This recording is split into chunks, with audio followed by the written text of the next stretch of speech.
On peut dire au moins une chose, on ne réglera pas le problème du cycle de l'eau qui a été perturbé autrement que par de la planification, c'est-à-dire par des mesures prises pour le long terme, avec des étapes de vérification. Deuxièmement, une telle planification ne peut pas se faire depuis la capitale.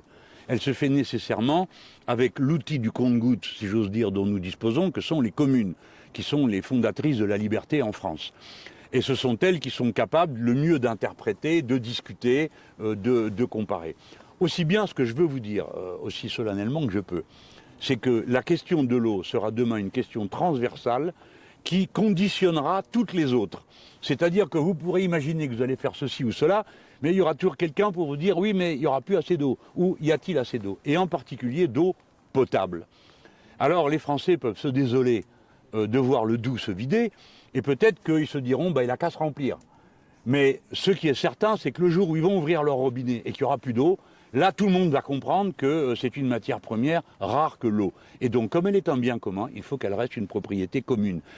Je vous ai dit ça pour ne pas entrer dans les innombrables détails dont je suis en train d'apprendre l'étendue, parce que nous travaillons depuis plusieurs années aux Insoumis, mais il faut bien que ma formation personnelle aussi se fasse. Hein.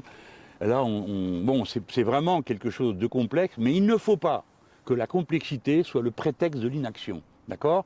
C'est-à-dire qu'une fois qu'on a dit que c'est compliqué, on croise les jambes et puis on passe à autre chose. Non, on ne peut pas passer à autre chose.